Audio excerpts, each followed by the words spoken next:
Coach Stanley, I coached Jaden throughout his career, more specifically 11U.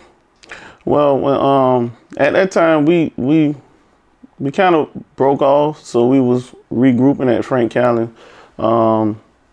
Kenneth, extended cousin of mine, he came and said that he wanted his son to play ball, so I brought him out there, got with him and Coach James Mobley, and also he happened to bring our other cousin on, John McClain, and they collaborated. John had his son along with Kenneth, Jaden, and they, both came together, coached that 6 and under team, coached those kids up.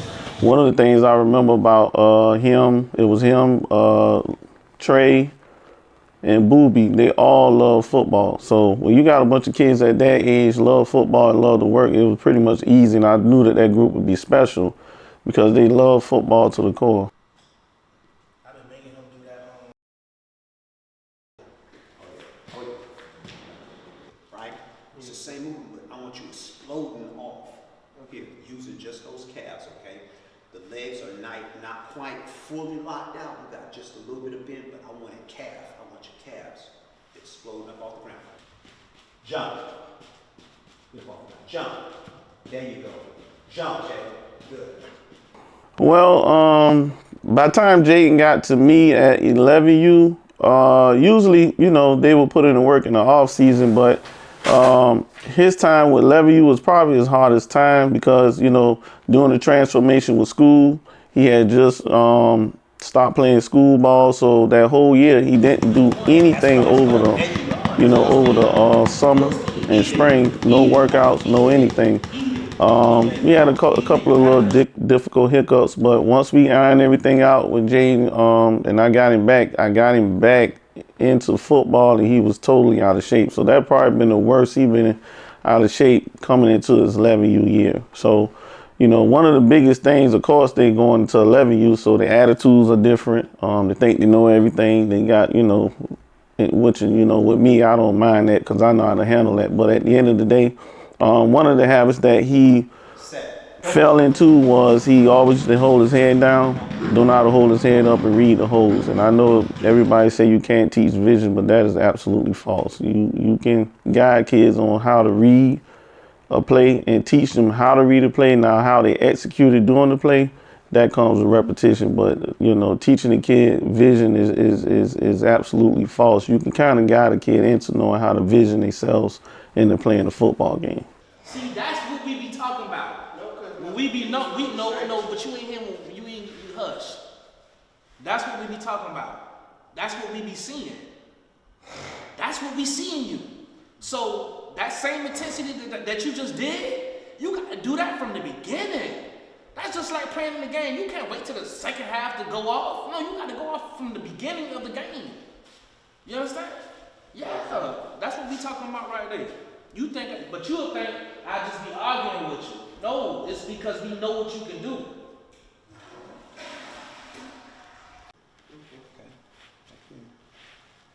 I know you. I know what you're capable of doing, okay? Legs hit that down, back up to my hands, throwing down, back up to my hands, throwing down, okay? You should feel that here, flex your strength. Here, we're working the core.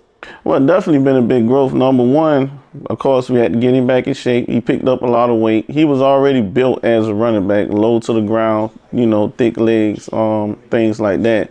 One of the main things that I wanted to get him was to read his holes, stay low, start running into people, start looking down the field, not to at your first man, your second defender, and your third defender. Once he got that down pat, he was able to read the holes a whole lot better instead of just running in the back into his blockers and knowing what he's doing. So I work with him with being patient, knowing how to, be patient and explode at the right time. And it's like everything clicked pretty much perfectly at the end of the year. Like he was on pace like he was supposed to.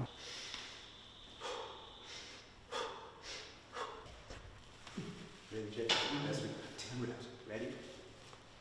1, 2, 3, 4, 5.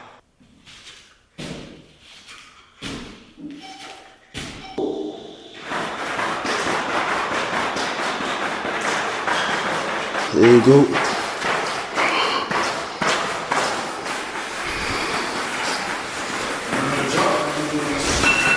right, drop.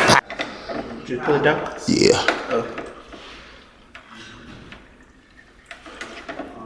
That was easy. Extended family. I knew his mother since we was younger, going to school. The proof is in the pudding of what I've done, been able to do with kids. So I've had a lot of trust in me on how I coach Jaden. I coach him hard. Put in a lot of the things that I've learned to develop in other kids, I put it into him. And, he was, he knew what I have been able to do with other players. So he was eager to get that lesson. And he did. And it showed. Right now, it shows now when he's 12 years old. You ready? Come on, Jay. Ready? Jump. Ready? Yes. All right, Jay, listen. The thing about Coach Tillman, he can push him. No, that's good though. He can challenge him. Come on. Wait. Listen, I want you going here. I want you going there, okay? Every one of them. I want you to attack every rep of this thing. You ready? Come on. Ready? Come on. Jump. I got Coach Tippers on there. Coach Tippers and came in here and started working with Jaden. Almost forget about going to church. Who taught you that? I know. But I'm just saying. But I understand that though. But I'm just saying though, who taught you that language? I wasn't doing it traditional. Well, what kind of? I was doing it the new era. What? That's so you did a new era grip.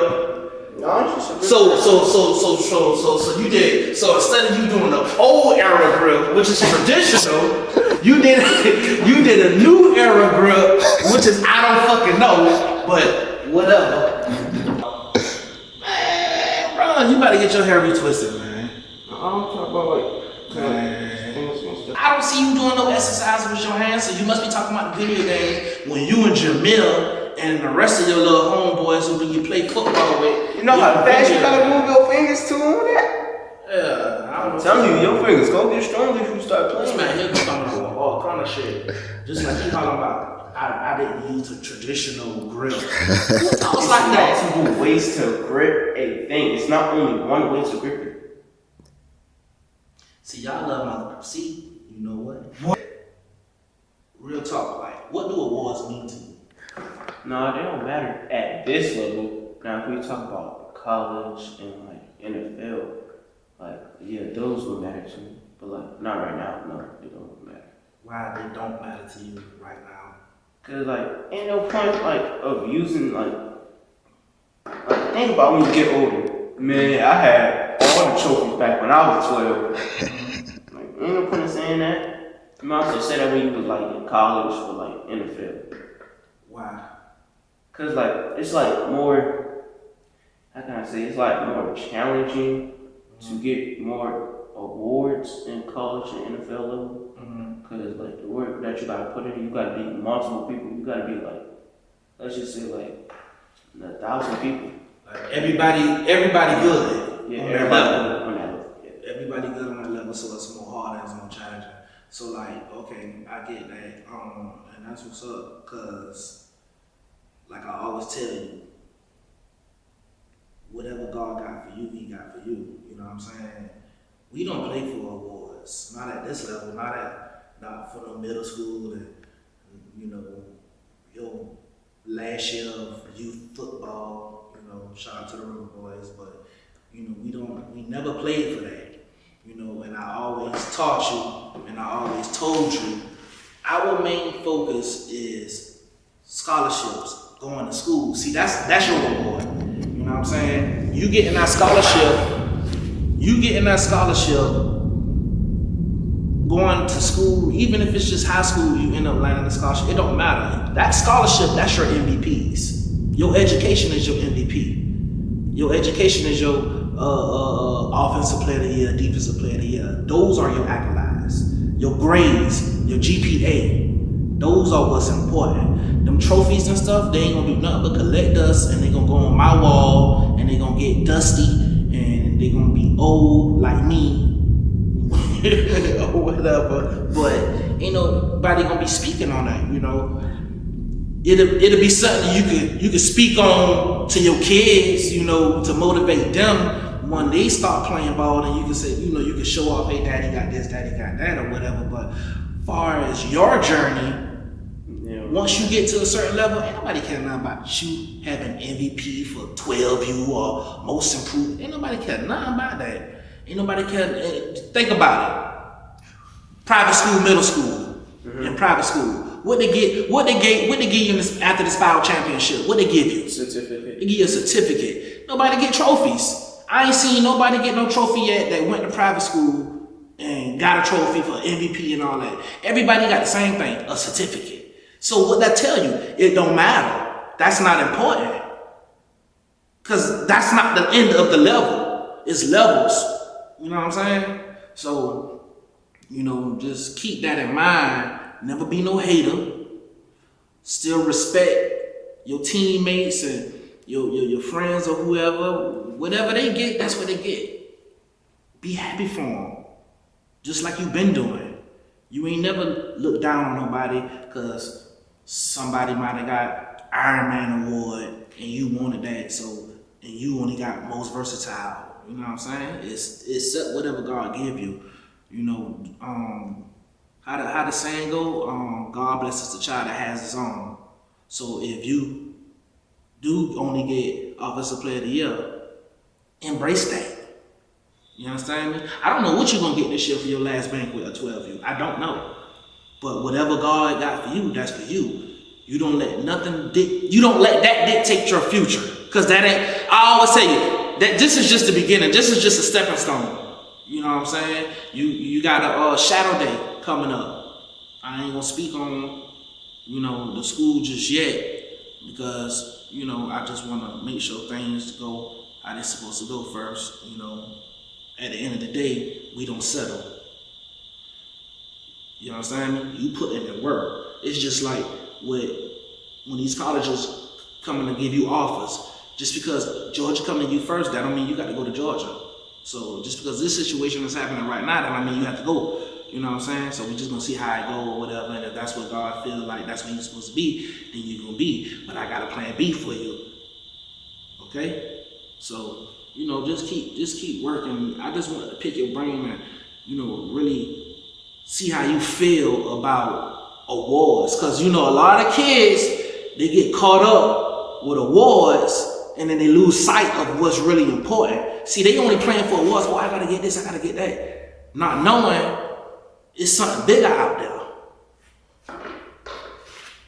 Even sometimes the parents will even push the kids. Oh no, you gotta get MVP this year. You gotta get MVP this year. You gotta get the championship this year. Man, bro, no, we pushing straight scholarships. I've been pushing that in you since she was 5 years old. Scholarships. School. Alright? So don't lose your way. You understand? Yes, sir. Come on, man. But since we doing something for the world to see, I needed the world to know how you really feel about awards. And also, how do you feel you progressing though? I feel Like how you feel like you did this season? Real talk. I felt Like like I keep did. it all the way real, bro. Felt like I did good. Felt like I made good decisions and made good playmaking when I had to. Okay. You telling me something I want to hear. No. Like real talk. Okay, I'm gonna say this right here. Anytime somebody asks you, how did you feel like, okay, for example, you play football, right? So if somebody say, okay, well, J-Rock, how you feel like you did this season? Oh, I did good. Okay, you weren't perfect this season. You got to speak on the pros and the cons. You got to speak on the positive and the negative. So don't just get on camera hollering about, oh, I feel like I did good this year. I executed. What did bad? Because you was messing up some. Not all the way, but you had some flaws. So when you speak on your life, speak all the way. Don't hide nothing. Because see, when you hide something and people feel like they got something on you, no, get that shit on raw. Like me, for example, ain't nobody can speak on me because I'm an open book. What you want to know? And whatever I decide to give you, that's what you're going to get. Because if you know it, then I ain't got to give you everything. So, you know what I'm saying? Like, how do you really feel like you did this season? I felt like I did good, but like I had 2 crucial fumbles that like could have turned the game around. But like I had recovered on it and like kept doing like good in the game and like kept progressing and like not really letting that get to me and stopping me from being great and on the field. How you feel like your attitude was? My attitude was straight. I felt like it was good. Sometimes I get a little mad when I mess up or like block or make like a wrong move. Mm-hmm. Other than that, yeah, I felt like it was good. Alright. Cool. Growth. Alright. Keep going. I think he's gonna lead by example. He became a little more vocal. We had different players for different things, so he became a little more vocal. So he's gonna lead by example.